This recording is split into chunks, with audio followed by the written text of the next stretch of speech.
No Explique Sua Tese de hoje, vamos conversar com Gilberto Barral, autor da tese de doutorado dos bares da cidade, Sociabilidade e Lazer em Brasília, do Departamento de Sociologia da UNB. Olá, Gilberto, tudo bem? Olá, tudo bom?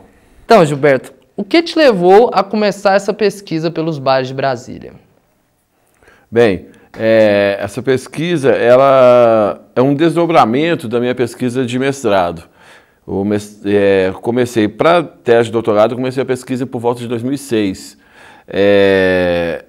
2006 foi uma pesquisa de campo. O que me levou, a primeira coisa foi uma visão dos bares, assim, eu passando pela rua e vi duas mulheres tomando uma dose de aguardente. Assim, uma tomou uma dose e em seguida tomou outra dose. Eu comecei a me interessar por a questão da mulher, assim, como que a mulher estava começando a frequentar o bar como homem. Mas depois, quando eu comecei a ir com mais cientificidade, com mais regularidade, como a metodologia científica pressupõe, né, assim, transformar o bar em um objeto de ciência, comecei a ir mais vezes e a partir disso eu comecei a observar que em Brasília, particularmente, os bares eles têm uma relação muito tensa e ambígua ao mesmo tempo com o espaço físico e o espaço social na cidade de Brasília. De um lado, eles vêm ocupando todas as quadras da cidade. Brasília hoje é uma cidade que tem, talvez, depois de Belo Horizonte, a maior relação per capita entre habitante e bares. São mais de 12 mil bares no DF e em Brasília, no plano piloto, são mais de 1.500. E esses bares vão ocupando os espaços físicos da cidade. Tem quadra que hoje se tornou ela todinha só bares. Era que tivesse vários tipos de serviço nas quadras. E hoje os bares têm ganhado essa hegemonia. De um lado, ocupando o espaço físico. E do outro, eu comecei a perceber que eles também ocupavam os espaços sociais. Quando eu comecei a entrevistar frequentadores mais antigos dos bares e os proprietários dos bares, na Asa Sul, eles começaram a falar sobre isso, que primeiro o Brasil não se tinha nada para fazer. E os bares começaram a ser o local de produção de um espaço social, de lazer, de entretenimento. Então tem esses dois lados, que acabou sendo a minha ideia de produzir, de problematizar o objeto teórico, lazer e sociabilidade, e de um outro lado o objeto empírico, assim, o bar, né? E como que você conduziu sua pesquisa? Bom, o primeiro trabalho na ciência, né, assim, na pesquisa, é você debruçar em cima de uma carga de literatura, do que se fala sobre o tema, né? Foi a parte mais difícil, porque, na verdade, embora os bares existam quase todas as cidades do mundo existem bares, quase todo filme tem bar, quase toda novela tem bar, conto, romance, o bar está presente em todos os lugares, mas não existe estudo. Na sociologia, eu encontrei 2 estudos sobre bares. Um da década de 60, de um professor do Rio Grande do Sul, e outro, coincidentemente, também nos anos 90, de outro professor do Rio Grande do Sul. E fora isso, aqui e ali tem alguns estudos de criminologia que trata de bar ou de psicologia, mas tomando um bar como um lugar de maldição, de vício, de perda de sentido da vida. Eu quis dar um outro olhar sobre o bar. Sim, e aí foi difícil achar uma literatura, eu tive que buscar. E nessa busca eu acabei criando 2 noções, uma noção de sociabilidade do bar, assim, desenvolvendo essa noção, e outra foi a questão prática mesmo, né? Eu visitei os bares durante o dia, eu não visitei os bares à noite, porque a minha intenção era perceber que como local de sociabilidade, como local de construção social, os bares frequentados por várias gerações. Eu não queria só ver um movimento do bar à noite, digamos, com frenesia. Eu queria ver como que o bar se constrói como espaço social. E aí selecionei alguns bares onde eu vi essas características. O Bar Beirute, na Asa Sul, o Bar Paulicéia, na Asa Sul, o Bar do Piauí, também na Asa Sul, e na Asa Norte, o Bar dos Cunhados, que fica na Asa Norte, o Bar Paixão, também na Asa Norte. Alguns bares onde você tem criança, pessoas jovens, idosos, adultos, várias gerações frequentando aquele espaço. Aí comecei a ir, né? Assim, eu ia com caderno, e ia com máquina fotográfica e filmadora. Assim, os dois lados da minha pesquisa. Ela tem um lado que é um lado de fazer uma etnografia. Na verdade, a minha tese é um tipo de tese que a gente chama de etnografia, é onde eu descrevo e interpreto as várias pessoas que compõem o bar. Eu entrevistei proprietário, frequentador, entrevistei vizinhos do bar, funcionários, sindicato de bares, procurei matérias em jornais. Eu fui juntando material para construir essa etnografia, que é uma descrição interpretada do espaço do bar.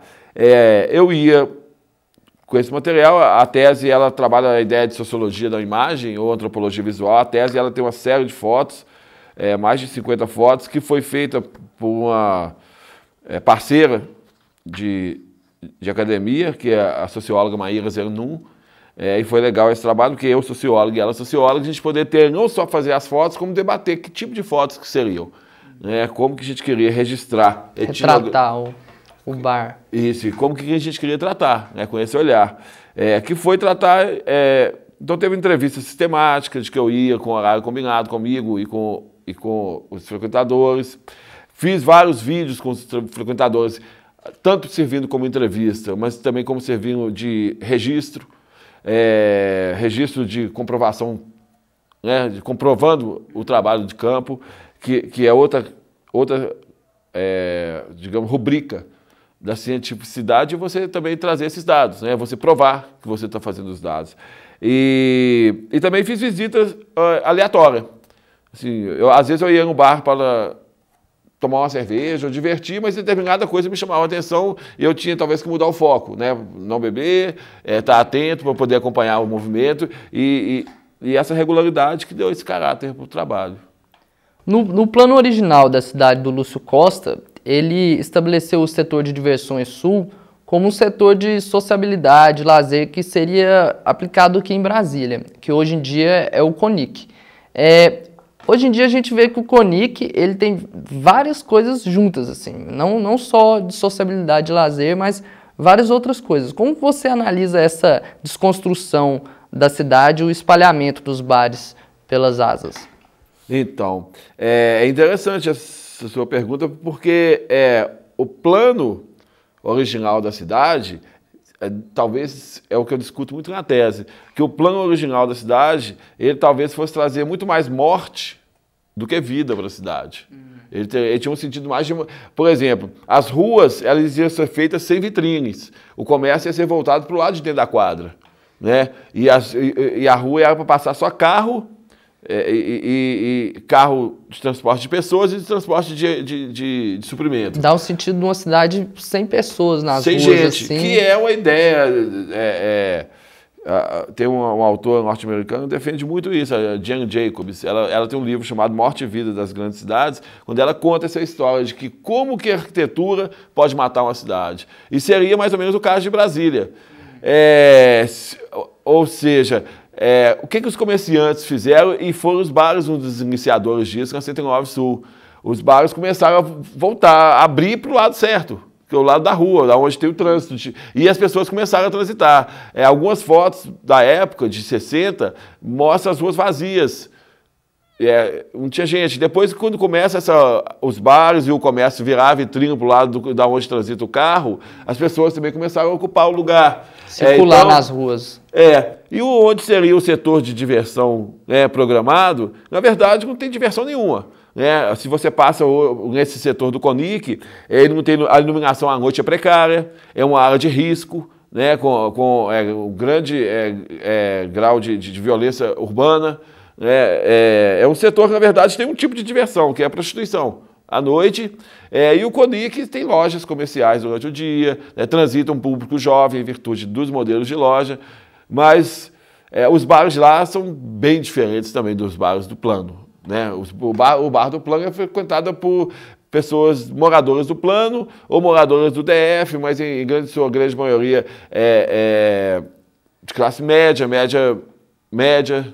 os bares do CONIC são bem diferentes, são os bares de frequência que vão até 8 horas da noite, mais ou menos, fecha cedo, é um bar de um trabalhador de baixa renda, que passa por ali, às vezes tomam 1 ou 2 cervejas e não voltam mais. Já os bares do plano tem os frequentadores que estão sempre lá, né? Essas pessoas que são os frequentadores que eu chamei na tese de frequentadores ilustres, mas devido não a de ilustres como por ser especial, não isso, ilustre por frequentar com a assiduidade, estão sempre ali, faz do bar meio que um quintal da casa dele, né? E outra coisa que faz os bares ocupar a cidade são essas, por exemplo, a lei seca.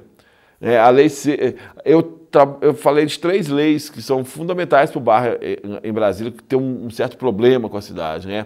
A lei seca, porque erradamente se associa trânsito e alcoolismo no trânsito a bar, não tem nada a ver, tem gente que nunca foi ao bar e é alcoolista, né?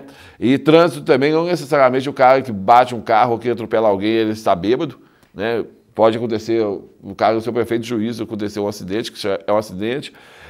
Mas a lei seca, por exemplo, começou a fazer que as pessoas não se deslocassem muito. Isso também começou a acabar proporcionando que alguns bares comecem a surgir nas quadras, para atender aquele público. Exatamente. Gilberto, gostaria de agradecer sua participação aqui no Explique Sua Tese. E você que quer participar do programa mostrando a sua tese de doutorado, explicando a sua tese, envie o resumo dela para o e-mail da UNB-TV, que é unbtv@unb.br. Continue ligado na nossa programação.